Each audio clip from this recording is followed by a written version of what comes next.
Halo semuanya, apa kabar dan selamat datang di Autonet Max. Di sebelah kiri kita adalah VW Tiguan All Space baru, SUV 7-seater, dan kalau kalian lagi mempertimbangkan kayak Honda CR-V Turbo, Nissan X-Trail, atau Mazda CX-5, kalian juga harus mempertimbangkan SUV yang satu ini. Dan sebelum kita lanjut, jangan lupa like, komentar, dan subscribe karena Anda sedang menonton Autonet Max.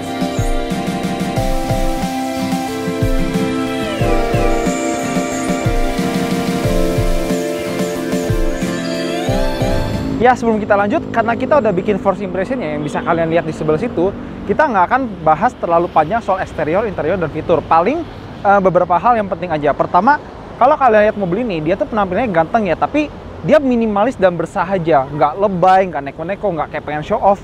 Dia cukup apa adanya saja, tapi juga terlihat tidak murahan. Kelihatan ada kelasnya gitu. Dan dia pakai lampu depan full LED, di depannya juga ada grill chrome. Dan mobil ini punya sensor parkir di depan sama di belakang, karena mobil ini bisa parkir sendiri. Dan dia pakai pelek two-tone ya, dan ini dia baut bannya atau baut peleknya, dia ada kayak penguncinya, jadi pelek ini susah buat dicolong. Dia pakai ban Hankook dengan tebal 55. Dan mobil ini cukup jangkung, karena dia punya ground clearance itu sekitar 200 mm-an kurang lebih.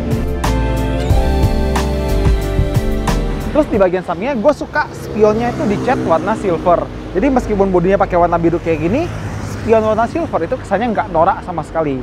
Yang gue nggak suka adalah aksen di sini. Mungkin harusnya dibuang aja ya, ini nggak terlalu penting sih.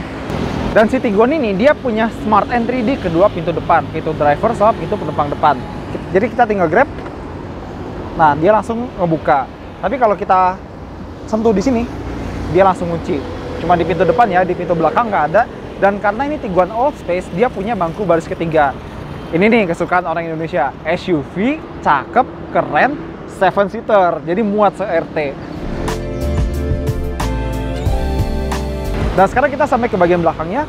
Gue suka detailing bentuk segitiga di lampu remnya. Menurut gue ini keren banget, apalagi kalau nyala ya. Dan seperti yang gue bilang tadi, dia punya sensor parkir di depan sama di belakang, karena dia bisa parkir sendiri. Dan lagi-lagi detail yang amat sangat gue benci adalah knalpot palsu. Dan kalau VW-VW lain kayak Golf atau Polo kan biasanya buka bagasinya di sini ya. Ini sayangnya dia buka bagasinya biasa aja. Padahal kalau bisa di sini aja itu kan udah ciri khas VW banget ya. Dan ngomong-ngomong, di dekat tombol pembuka bagasinya dia ada kamera parkir. Dan mobil ini juga punya kamera 360 derajat.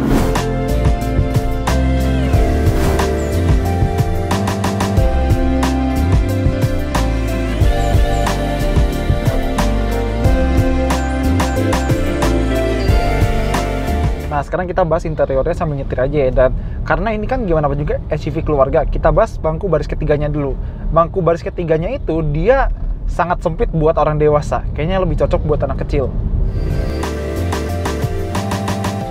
Nah, kalau di bangku baris kedua, dia tuh malah lebih enak lagi karena joknya bisa maju mundur. Terus buat orang tinggi 178 tuh ruang kepalanya bagus, ruang kakinya bagus, ada lampunya, terus ada AC-nya, terus bisa diangetin atau didinginin. Dan nggak cuma itu, ada colokan USB sama power outlet 12 volt.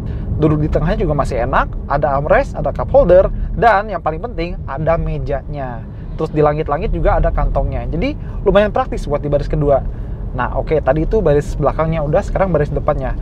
Kalau kita lihat di sini dia pakai interior yang minimalis dan rapi. Maksudnya semua tata letaknya itu terorganisir dengan baik. Pertama, kalau kita nilai posisi duduknya ya, dia ergonomisnya bagus. Jok driver dia udah elektrik dan ada memory seatnya, ada 3. Dan jok penumpang depan ya, sayangnya masih manual. Dan dia elektriknya udah lengkap pakai lumbar support. Dan kita dapat speedometer yang pakai full LCD. Jadi ya meskipun belum secanggih Audi, tapi seneng aja gitu liatnya. Layarnya jernih, terus resolusinya bagus, dan di tengah kita juga dapat layar yang bagus. Terus di bawah sini kita dapat AC digital, dan kalau settingan di sini belum lengkap, kita bisa ke layar tengah buat settingan yang lebih lengkapnya lagi. Dan nggak cuma itu, dia ada beberapa mode berkendara. Caranya kita tekan tombol mode yang ada di sebelah kiri persneling ini. Kita pencet-pencet, dia ada Eco, Comfort, Normal, Sport, sama individual. Dan ngomongin kepraktisan ya, mobil ini kepraktisannya itu bisa dibilang 11-12 sama CR-V Turbo. Oke, jadi kalau misalnya kalian ingat, CR-V Turbo kan kantong sini tuh gede banget. Mungkin dia nggak selega CR-V turbo, tapi masih lumayan. Di sini ada kantong buat nyimpan hand sanitizer. Terus ini bisa digeser maju, mundur, bisa buat jadi armrest. Dan kalau kita angkat, ini center console box kita. Habis itu ada glove box yang gedenya lumayan. Di sini ada kantong dan kantong lagi. Lumayan banyak ya. Buat nyimpen masker, hand sanitizer, desinfektan mungkin sekalian. Dan di sebelah sini kita dapat tombol tulisan P, terus ada setirnya. Ini buat sistem parkir sendirinya. Jadi kan tadi gue bilang mobil ini bisa parkir sendiri, tapi nggak secanggih sistemnya Mercedes. Jadi dia cuma ngatur putaran setir, nggak ngatur gas sama remnya. Gas sama remnya kita sendiri ngatur.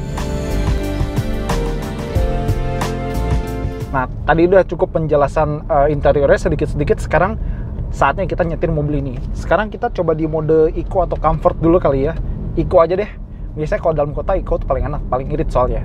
Dan kalau di mode Eco ini, dia apa aja yang diatur? Dia ngatur berat setir, ngatur respon pedal gas, ngatur transmisinya, sama ngatur suspensinya. Ya, jadi Tiguan ini dia udah punya suspensi adaptif yang bisa jadi empuk atau keras tergantung mode berkendara. Jadi kalau kita masukin ke Eco atau Comfort atau normal, dia jadi sedikit lebih lembut. Kalau kita masukin ke Sport, dia jadi sedikit lebih kaku. Tapi kalau misalnya kalian mikir, aduh pengen suspensinya Sport tapi setirnya Eco segala macam, dia ada mode individual. Jadi yang paling kanan ini kita bisa atur setirnya, gearboxnya, respon pedal gasnya, sama suspensinya sesuka kita. Jadi nggak ada ruang buat komplain. Ininya kurang ini, itunya kurang itu. Tinggal atur di individual. Sekarang kita bahas mesinnya dulu deh. Mesinnya sayangnya ya, dia masih pakai mesin yang lama. Jadi kalau di luar negeri sana, itu ada mesin 1500 turbo namanya TSI Evo. Sayangnya kita masih dapat mesin 1400 turbo yang lama. Sebenarnya cukup aja sih mesin ini. Jadi sekarang kita di kecepatan 30 km per jam. Kita kick down sedikit. Turbolek. Nah, tarikannya sebenarnya lumayan, tapi mungkin ini turboleknya sedikit kerasa karena kita di mode Eco. Kalau kita pindahin ke mode kayak Sport misalnya ya, kita pindahin mode Sport. Nah, jadi sedikit agak mendingan, nggak separah tadi.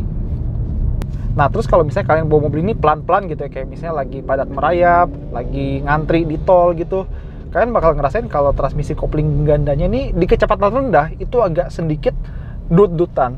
Tapi nggak separah yang lama. Yang ini udah jauh lebih improve daripada DSG-nya VW yang lama. Jadi sedikit dudutan, cuma emang nggak separah yang lama. Masih lumayan bisa ditoleransi.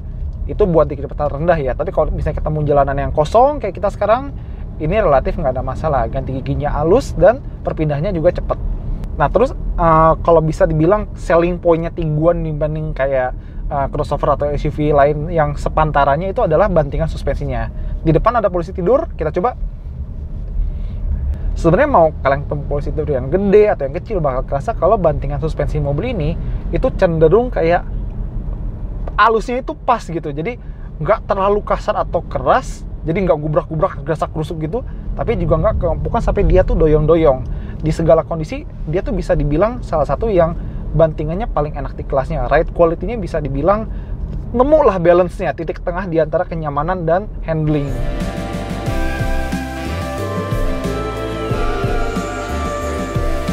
Nah, sekarang kita masuk ke topik visibilitas. Buat ngelihat ke depan, si VW Tiguan ini tuh lumayan enak karena kacanya gede, terus pilarannya nggak tebel-tebel amat. Garis bahunya juga rendah, jadi kaca sampingnya bisa gede. Kaca belakang juga bagus, jadi nggak terlalu kecil. Ngeliat ke belakang via spion tengah itu pas leganya, jadi nggak kerasa kehalang sama apapun. Terus bicara masalah peredaman, sebenarnya plus minus sih. Jadi gue pernah bawa mobil ini ke Bandung ya, dan kebetulan seminggu sebelumnya gue bawa CR-V Turbo dan lewatin tol layang Japek. Pas gue naik CR-V Turbo itu di dalamnya tuh lebih berisik daripada rata-rata ya. Mobil ini sedikit lebih tenang daripada CR-V Turbo, tapi dibanding CX-5 mobil ini masih sedikit kalah kedap. Sayangnya di situ sih, padahal ini mobil merek Eropa ya. Nah, terus gue pengen bahas layarnya.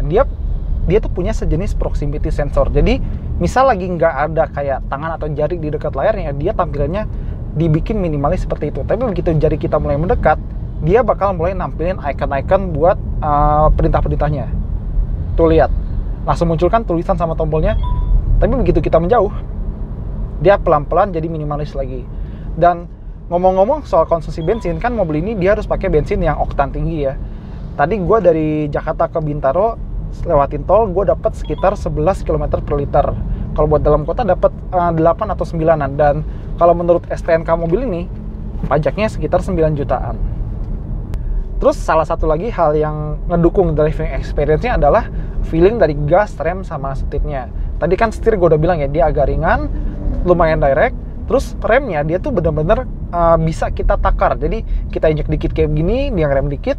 Baru kalau kita injek agak daleman, dia ngeremnya mulai jadi lebih pakem.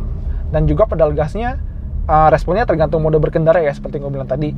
Kalau kayak di Eco atau Comfort, dia bakal sedikit lebih lemot. Tapi kalau kita masuk ke Sport, dia jadi lebih responsif.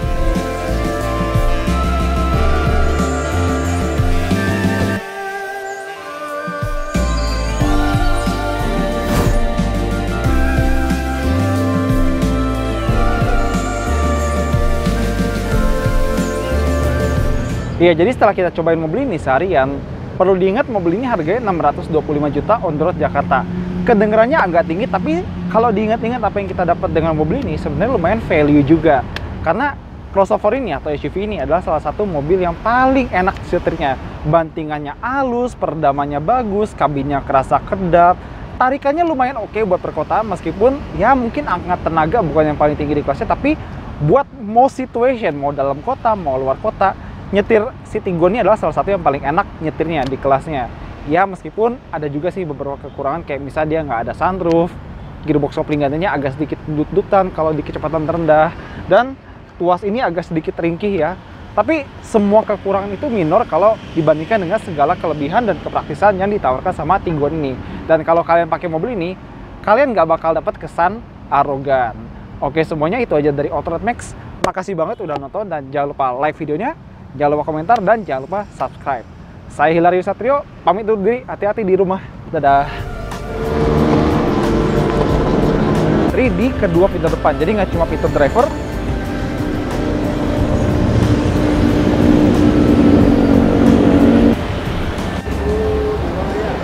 Dan si Tiggo ini dia punya smart entry di kedua